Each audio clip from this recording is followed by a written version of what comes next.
Pour que nature vive. Pour que nature vive. Le podcast du Muséum pour comprendre le vivant et notre planète. Le vivant et notre planète. Manger quelque chose d'animal n'a jamais été anodin pour l'homme. Donc si les algues venaient à disparaître, eh bien c'est toute cette chaîne alimentaire qui va aussi disparaître. Vous avez bousillé toutes les forêts en Europe et maintenant qu'on veut nous couper les arbres pour nous développer, vous nous dites non, ne coupez pas. On parle souvent de la qualité de l'air à Paris. Mais finalement, une partie de cet air se retrouve au pôle, dans l'océan, sur la banquise. Moi, j'appelle ça la mondialisation de la pollution. Si on veut atteindre nos objectifs de conservation de la nature, on n'y arrivera pas en faisant des petits ajustements de notre modèle actuel. Pourquoi l'humanité ne pourrait pas faire en sorte que notre planète soit habitable? C'est un choix de société, c'est à nous, citoyens, de le faire. Vie et défis en milieu polaire, avec Guillaume Massé. Êtes-vous sûr de savoir différencier l'Arctique de l'Antarctique? Et sommes-nous menacés par la fonte de la banquise ou celle des continents de glace sur l'océan? Y a-t-il une biodiversité importante dans les pôles? Au fond, notre méconnaissance des extrêmes du globe explique sans doute notre manque de prise de conscience sur ce qui se passe là-bas, et c'est un tort. Petite leçon de rattrapage sur l'importance des pôles pour l'humanité tout entière avec Guillaume Massé. Vous êtes chargé de recherche au CNRS et basé à la station marine de Concarneau, station du Muséum national d'histoire naturelle. Bonjour Guillaume. Bonjour Vincent. Alors peut-être pour commencer et pour faire comprendre l'importance de l'Amazonie, on emploie souvent l'analogie suivante, on dit que c'est le poumon de la Terre. Et si on filait cette métaphore corporelle, au fond, quels organes seraient les pôles? Je dirais le cœur. Parce qu'en fait, au pôle, c'est un peu l'origine de la circulation océanique. Donc c'est les pôles qui vont faire bouger l'océan et circuler en fait les masses d'eau au sein de l'océan. Après, vous avez parlé de poumon pour l'Amazonie, je dirais c'est le poumon droit. Le poumon gauche, c'est aussi l'océan. Parce que quand on parle de poumon, production d'oxygène, on parle de photosynthèse. Et dans l'océan, il y a aussi beaucoup d'organismes qui font de la photosynthèse.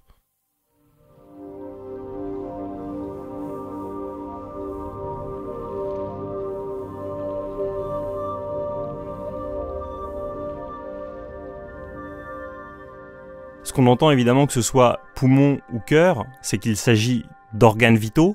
Si on nous enlevait les pôles, on serait donc dans un état cataclysmique. Tout à fait. Les pôles sont vraiment importants en fait pour l'humanité.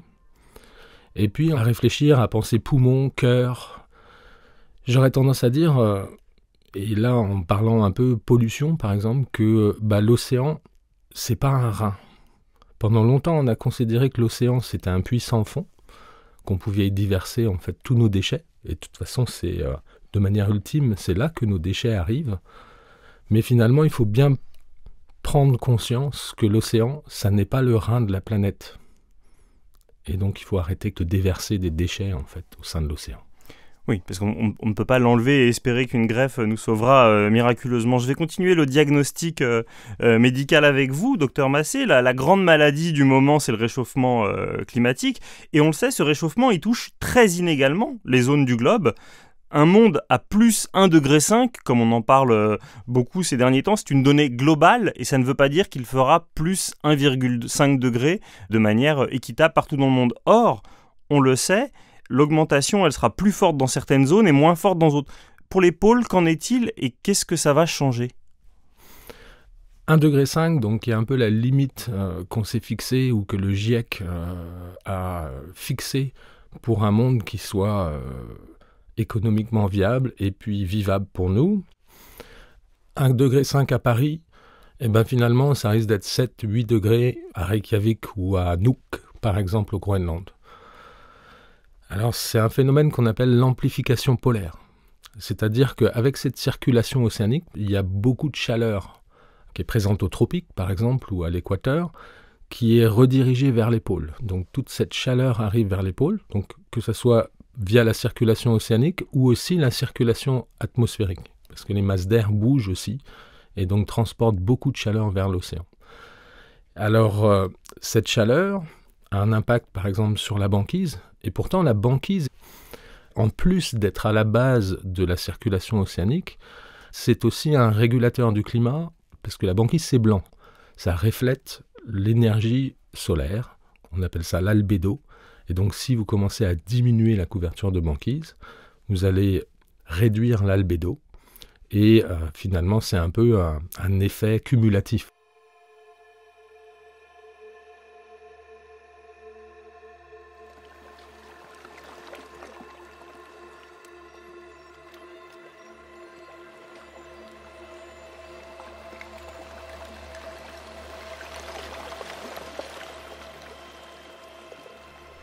Donc on entend très bien pourquoi est-ce que c'est infiniment plus fort le réchauffement dans les pôles qu'ailleurs.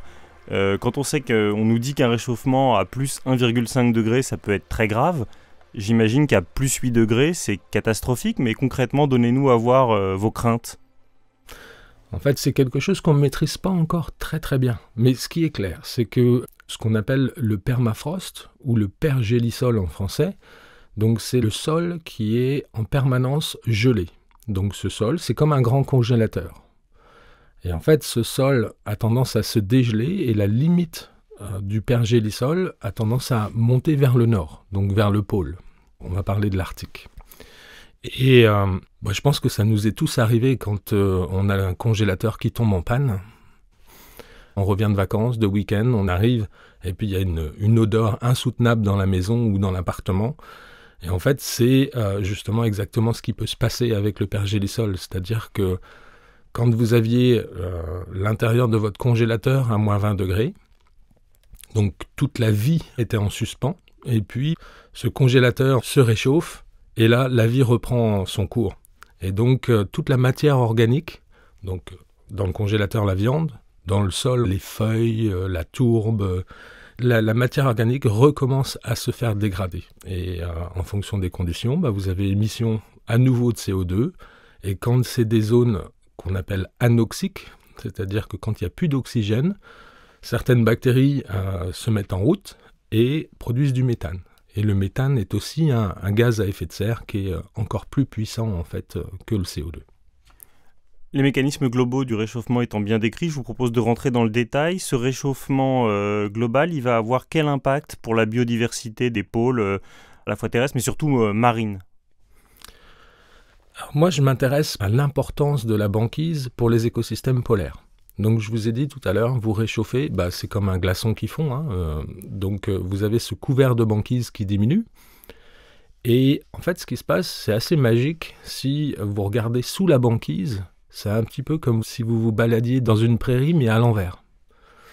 Donc il y a beaucoup d'algues qui poussent à la base de la banquise. Et ces algues, en fait, sont à la base de la chaîne alimentaire. Donc les zones polaires, que ce soit en Arctique au nord ou en Antarctique au sud, sont des zones qui sont très très productives, où il y a beaucoup de microalgues, donc que ce soit à la base de la banquise ou flottant dans l'eau autour, qui poussent. Et en fait, ces microalgues sont après mangées par le krill. Donc vous avez des biomasses extrêmement élevées en fait de krill. Donc le krill, c'est une petite crevette. C'est ce que mangent les baleines, mais aussi ce que mangent les manchots, ce que mangent tout un tas d'organismes. C'est vraiment au centre de l'écosystème antarctique. Et donc, ce krill va manger ces microalgues, ce krill va être mangé par les manchots et ainsi de suite. Et donc, ce qui m'intéresse, c'est de comprendre en fait l'importance de la banquise justement pour le krill, pour les manchots, pour les baleines, puisque la banquise est en train de disparaître.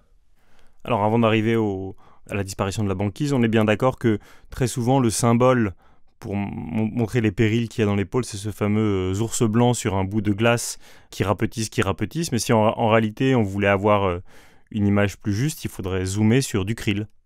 Oui, on trouve que le krill, c'est important pour les baleines ou les phoques. Ce qui va remplacer le krill en Arctique, c'est ce qu'on appelle des copépodes. C'est des petits crustacés aussi. Quelque chose que tous les jeunes connaissent, c'est dans Bob l'éponge. Vous avez ce copépode qui essaye de voler la recette de burger de Bob l'éponge. Et donc c'est ça, un copépode. Et des copépodes, en fait, il y en a des milliards en Arctique. Et eux aussi sont très centraux pour les écosystèmes. Donc c'est un peu le même principe. Le copépode va manger en fait les algues. Et donc finalement, que ce soit le krill, que ce soit les copépodes, on les collecte aussi parce que ils sont pleins de bons éléments. Je pense que vous avez entendu parler des oméga 3 par exemple, donc le krill est vraiment rempli d'oméga 3 et tout un tas d'éléments extrêmement importants et extrêmement intéressants pour nous. Donc on en fait des compléments alimentaires, mais on en fait aussi de l'alimentation, par exemple pour nourrir les saumons. Donc on va chercher du krill en Antarctique pour nourrir nos élevages de saumons en Norvège ou en Écosse ou en France.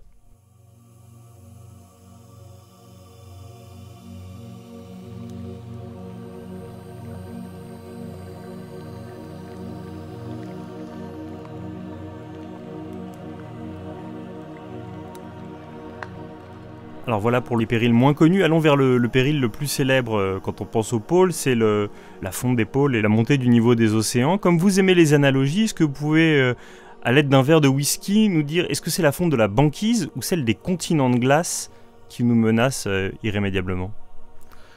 C'est une belle analogie, entre guillemets, dans le sens où si vous faites cette expérience, si vous mettez un glaçon dans un verre de whisky, ou pour les plus jeunes un verre d'eau, vous allez constater qu'une fois le glaçon fondu, finalement, le niveau de l'eau ne va pas vraiment avoir changé.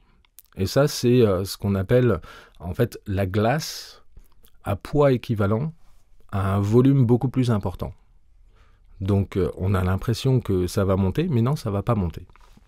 Donc ça, c'est l'effet fonte de la banquise. C'est-à-dire que si la banquise fond, ça va avoir tout un tas d'impacts, mais ça ne va pas augmenter, en fait, le niveau de l'océan.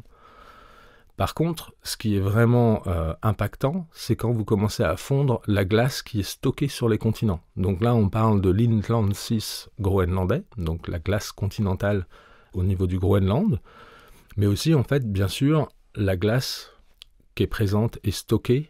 Alors, c'est des milliards de mètres cubes d'eau qui sont stockés sous forme de glace en Antarctique. Et donc ça, c'est les fameux gros blocs qui finissent par se détacher du continent et qui dérivent... Et eux, pour le coup, augmentent le niveau global des océans. Oui, tout à fait. Alors, les gros blocs, on les voit. Mais en fait, l'essentiel de la fonte se passe par en dessous. On ne la voit pas, en fait. C'est comme si vous aviez des rivières souterraines qui se donnaient dans l'océan Antarctique. Et les phénomènes extrêmes que l'on observe en ce moment, où on nous explique qu'il y a plus de 30 degrés d'amplitude par rapport à l'habitude, que l'été, du coup, la banquise ne se reconstitue absolument pas, est-ce que pour vous c'est irrémédiable? Est-ce que ça veut dire par conséquent qu'on va avoir une disparition totale de la banquise? Non, c'est pas tout à fait vrai. Je pense que c'est intéressant en fait d'utiliser cette histoire de disparition de la banquise pour vraiment alerter les gens. Mais si on veut vraiment être précis, il y aura toujours de la banquise en hiver. Mais par contre, ce qu'il n'y aura plus, c'est ce qu'on appelle la banquise pérenne. C'est-à-dire c'est la banquise qui survit à l'été. Et ça, en Arctique, on s'achemine vers cette situation. En Antarctique, la plupart de la banquise fond en été. On a une très très grande surface de banquise en hiver, mais par contre, elle quasi disparaît en été, sauf dans certaines zones.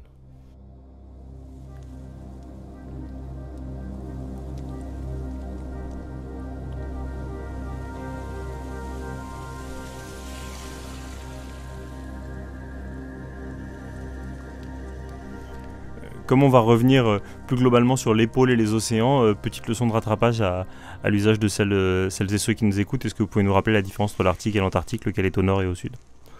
L'Arctique, c'est le nord. Si je devrais le décrire, c'est un océan qui est bordé par des continents. Et l'Antarctique, bien sûr, c'est le sud. Et en fait, là, c'est l'inverse. C'est un continent qui est bordé par un océan. Donc ça, c'est vraiment la grosse différence. Puis après, il y a des petites choses comme vous verrez jamais un ours polaire en Antarctique. Les manchots, d'après vous, en Arctique ou en Antarctique? Antarctique? Tout à fait. On parle de pingouins en Arctique, donc le pingouin torda par exemple, mais les manchots, c'est en Antarctique. Allez, puisque vous me parlez des manchots, il y a une autre conséquence inattendue du réchauffement climatique, c'est leur faible reproduction. Alors, est-ce que vous pouvez nous expliquer l'étonnante réaction en chaîne qui s'est mise en route pour qu'on en arrive à ce triste résultat? Qu'est-ce qui contrarie leurs ébats amoureux? Vous savez qu'en Antarctique, il peut faire très très froid. Le manchot est une espèce qui est vraiment super adaptée. Je dirais c'est un peu le bulldozer de l'Antarctique. Il est capable de supporter en fait des températures qui sont très très froides. Par contre, avec le réchauffement climatique, d'habitude il pleut jamais. Il pleut en péninsule antarctique, ça arrive, mais dans les zones qui nous intéressent principalement, c'est-à-dire dans la zone française, donc il faut savoir que la France est possessionnée en Antarctique, donc à la station de Dumont-d'Urville, et donc beaucoup d'études s'y passent, et ce qui est clair, c'est qu'il pleut jamais, sauf ces dernières années. Et ça, c'est certainement dû justement à un réchauffement des températures. Est-ce que vous pouvez dater ces dernières années ? Les années qui ont été vraiment catastrophiques, c'est 2017 et 2018. D'accord, donc on est vraiment sur une échelle très, très récente. Oui. Alors, c'est arrivé de pleuvoir. Il y a certainement des accidents, parce que le climat, c'est pas forcément non plus une science exacte. Mais il a plu, en fait, ces dernières années. Et en fait, les poussins de manchots ne sont pas étanches. Donc, ils sont mouillés et leur résistance, après, au froid, s'en trouve amoindrie, et ainsi de suite. Donc, il y a ça qui joue. Et puis après, il y a aussi la banquise. Et ça, c'est mon travail. La banquise, il en faut, mais pas trop. C'est un juste milieu. En Antarctique de l'Ouest, c'est très clair. On a une diminution flagrante, en fait, de la surface de banquise. En Antarctique de l'Est, on est incapable de le dire. Et en fait, ce qu'on sait, par contre, c'est qu'il y a de très très fortes variations d'une année à l'autre. Donc, une année, vous allez avoir une banquise qui est très très étendue. Et là, finalement, le manchot, ou maman ou papa manchot, vont devoir faire des grandes distances pour aller se nourrir et revenir, en fait, au nid, donc sur le continent, pour nourrir leurs poussins. Donc ça, c'est trop. Et quand il n'y en a pas assez, finalement, je vous parlais de ces algues qui vivent à la base de la banquise. Quand il n'y en a pas assez, le krill n'a pas mangé suffisamment de ces algues. Et en fait, c'est ces algues qui sont des meilleurs aliments et qui rendent le krill beaucoup plus intéressant en termes de nutrition.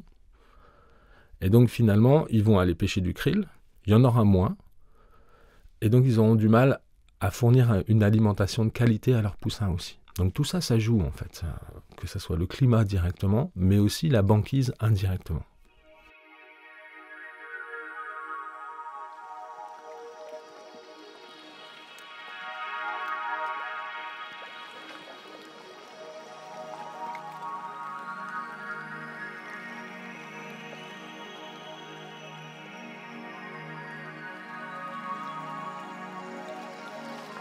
Pourquoi est-ce qu'on n'arrive pas à expliquer ces variations de banquise ? Il nous manque quoi ? Il nous manque des capteurs, il nous manque des gens sur place ?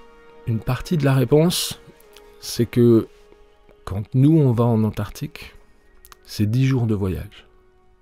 10 jours aller et 10 jours retour.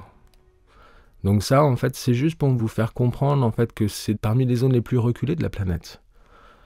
Et donc, les études qu'on y fait, finalement, je dirais fatalement, elles sont beaucoup moins nombreuses que celles qu'on va pouvoir faire sur le littoral métropolitain. Et donc, ça coûte beaucoup d'argent. Et tout ça fait que on n'a pas suffisamment de données. Il faut qu'on intensifie les recherches, justement, pour pouvoir comprendre pourquoi il y a cette dichotomie entre l'Est et l'Ouest en Antarctique. Alors, on commence à le savoir. Mais typiquement, on est très fort en modélisation en France. Et donc, on modélise le climat. Et ça, c'est des choses qu'on n'arrive pas à expliquer à l'aide des modèles. Il faut encore qu'on aille à la pêche aux données, qu'on y mette des capteurs, des flotteurs, tout un tas de choses, qu'on ait des brise-glaces en fait pour aller prendre des mesures et ainsi de suite, pour pouvoir justement répondre à ces questions qui sont extrêmement importantes. Ce faisant, vous serez l'héritier indirect de Charcot, qui était un de nos brillants pionniers dans l'exploration des pôles il y a environ 100 ans.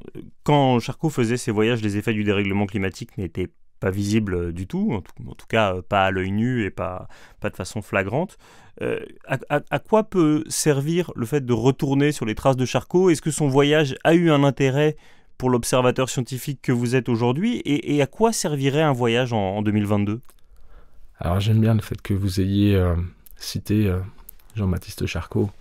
C'est mon explorateur préféré, parce que c'est vraiment un explorateur. Vous imaginez en fait ces scientifiques qui partaient en fait sur un voilier, et Charcot il a fait fort, puisque la première fois il a passé l'hiver là-bas, donc il a emprisonné son voilier dans les glaces et pour pouvoir continuer et rester tout l'hiver là-bas et faire tout un tas de prélèvements. Alors c'était des naturalistes, ils travaillaient étroitement avec le Muséum national d'histoire naturelle. Et en tant que naturaliste, il collectait tout un tas d'échantillons, que ce soit des manchots, que ce soit des poissons, des bivalves, tout un tas d'échantillons avec des observations météo et ainsi de suite. Ils étaient très très rigoureux. Et tous ces spécimens sont conservés dans les collections du muséum. Et en fait, moi j'aimerais beaucoup y retourner 120 ans après, parce que effectivement, maintenant on observe des changements. Ça a beaucoup changé, c'était dans la péninsule antarctique, donc c'est la zone qui s'est le plus réchauffée en Antarctique. Et j'aimerais recollecter des poissons, des bivalves, et ainsi de suite. Et en fait, aller voir dans les collections du muséum et comparer. Il y a quelque chose qui est intéressant chez les poissons, par exemple, c'est que les poissons ont en quelque sorte une oreille. À l'intérieur de cette oreille, il y a une sorte d'os. Et cet os, on appelle ça un otolithe. En fait, c'est un peu comme la boîte noire du poisson. Dans le sens où, si vous le coupez, vous regardez, c'est un peu comme une des cernes d'arbre. Vous pouvez en fait regarder la croissance du poisson. Vous pouvez même en fait, en regardant certains éléments comme l'oxygène à l'intérieur de cet os et le long de ces cernes, de ces stries de croissance, vous pouvez même reconstruire en fait les températures à l'époque où il vivait. Donc un spécimen qui a été collecté par Charcot au début des années 1900, ça va être comme un enregistrement de température, mais aussi on va voir en fait comment ce poisson grandissait à cette époque-là. Et en fait, si on y va en 2022, avec tous ces changements, et qu'on fait la même chose, à ce moment-là, on verra si le changement climatique il a eu un impact sur la croissance de ce poisson. Et typiquement, il y a des espèces de poissons qui sont extrêmement importantes pour les écosystèmes. Donc en ciblant ces espèces-là, on va pouvoir essayer de comprendre si le changement climatique a eu un impact sur la croissance de ces poissons qui sont eux aussi très importants pour les chaînes alimentaires là-bas.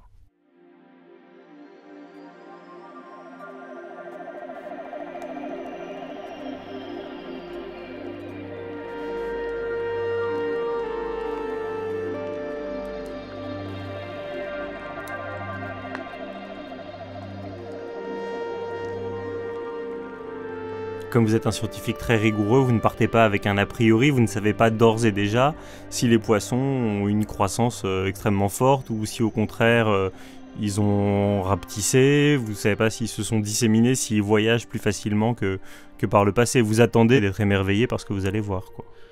Je ne saurais prédire ce qu'on risquerait de trouver. Et je pourrais faire une analogie avec où je travaille, donc à la station marine de Concarneau. À Concarneau, il y a beaucoup de pêche à la sardine.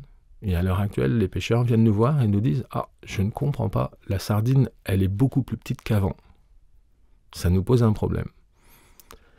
Et là, on commence à comprendre que pour cette sardine, les conditions de l'océan sont extrêmement importantes puisqu'elles vont influencer sur la disponibilité de sa nourriture, donc du phytoplancton et du zooplancton.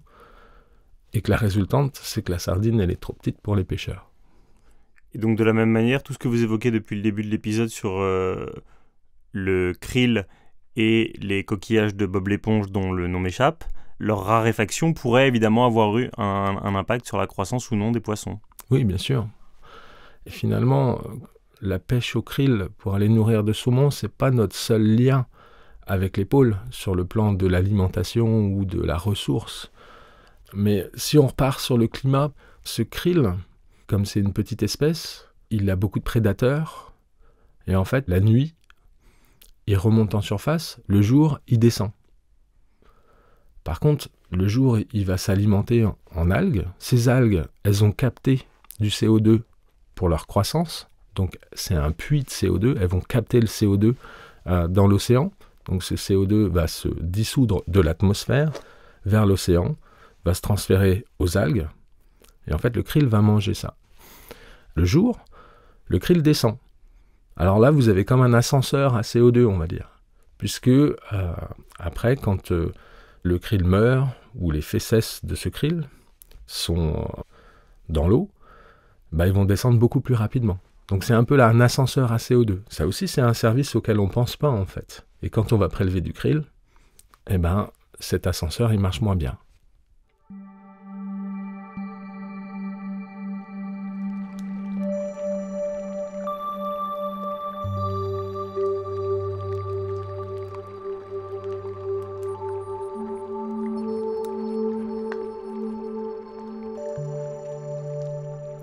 Pour nous quitter tout à fait, on a fait un rapide tour d'épaule et on a observé beaucoup de ces habitants, sauf les humains. On dit que c'est une zone désertique, mais c'est faux, il y a évidemment des humains, il y a les Inuits, et en l'espèce, depuis que la modernité est arrivée chez eux, ce que nous on appelle la modernité est arrivé avec un certain nombre de travers, notamment alimentaires, avec de la junk food. Et pour vous, le fait que leur alimentation traditionnelle ait été remplacée par de la junk food, c'est une excellente analogie du revers de la modernité et du progrès. Expliquez-nous ça. Voilà, tout à fait. Donc les Inuits en Arctique sont carrément frappés de plein fouet, à la fois par le changement climatique, mais effectivement par l'impact que nous, habitants du Sud, avons sur eux. Alors, comme vous le disiez, on leur a apporté nos mauvaises habitudes alimentaires. C'est pareil, comme c'est des habitants de l'extrême, donc les Inuits sont extrêmement adaptés à leur environnement, et donc depuis des siècles se nourrissent traditionnellement d'animaux, de phoques, de baleines, d'oiseaux, de mer. Et en fait, ces ressources sont très très riches en lipides, par exemple. Et ces lipides, ils sont hyper importants pour tout ce qui est développement du cerveau, pour le cœur, en fait, tout ce qui est santé cardiovasculaire. Et finalement, eux, puisqu'ils mangeaient quasi exclusivement ces aliments, et qui maintenant se tournent vers les burgers, vers les aliments ultra transformés et ainsi de suite, qui contiennent bien moins de quantité en fait de ces lipides intéressants, de ces huiles intéressantes, et finalement le revers de la médaille, c'est qu'ils sont beaucoup plus malades, ils ont énormément de problèmes de santé cardiovasculaire et ainsi de suite et ainsi de suite. Alors ils continuent à manger en partie leur alimentation traditionnelle. Mais tout à l'heure, j'évoquais en fait que l'océan, c'était pas un rein. Et je dirais, lorsqu'on démarre sa voiture à Paris, par exemple, finalement, on va empoisonner les Inuits au nord du Canada ou au Groenland. Parce que finalement, je vous ai parlé tout à l'heure du transfert de chaleur par l'atmosphère. Mais en fait, on ne transfère pas que de la chaleur. On transfère aussi certains polluants qu'on émet dans l'atmosphère. Et on parle souvent de la qualité de l'air à Paris. Finalement, une partie de cet air se retrouve au pôle et va retomber là-bas, dans l'océan, sur la banquise, et ainsi de suite. Et là, on parle de métaux lourds, de mercure, de plomb, même si maintenant on roule à l'essence sans plomb, en fait. Il y a tout un tas de métaux lourds qui se retrouvent sur la banquise, dans le milieu marin. Et finalement, comme les Inuits, ils mangent des aliments ou des animaux qui sont en haut de la chaîne alimentaire, vous avez ce qu'on appelle un processus de bioaccumulation. C'est-à-dire que les algues vont accumuler une petite partie des polluants. Et puis finalement, les copépodes, Bob l'éponge, les copépodes en fait vont concentrer ces polluants encore plus, et ainsi de suite, jusqu'à par exemple l'ours polaire, qui est mangé aussi par les Inuits traditionnellement, qui vont ensuite avoir énormément de polluants dans l'organisme et dans leur viande. Et donc, si vous analysez le sang d'un Inuit, vous allez retrouver tout un tas de polluants, du mercure. Et ce mercure, en fait, vous avez dû entendre parler de la maladie de Minamata au Japon. Typiquement, en fait, les méthylmercures sont très toxiques et impactent en fait sur le développement des jeunes Inuits et ainsi de suite. Ça veut dire qu'en fait, si je résume ce que vous venez de nous dire, on leur a apporté une double peine. C'est-à-dire que non seulement on leur a apporté une nourriture non appropriée, mais en plus on a, entre guillemets, perverti ou souillé la leur, quoi. Tout à fait. Moi, j'appelle ça la mondialisation de la pollution, en fait.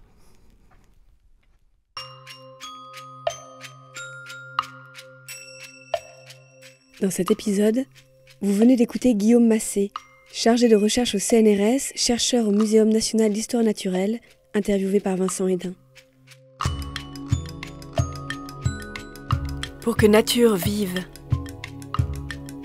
Un podcast produit par le Muséum national d'histoire naturelle et création collective, en partenariat avec le ministère de la Transition écologique et le ministère de l'Enseignement supérieur, de la Recherche et de l'Innovation. Pour la réédition du livre Avant que nature meure de Jean Dorst, Robert Barbeau, professeur au Muséum, a écrit une postface intitulée Pour que nature vive, qui a inspiré le titre de ce podcast.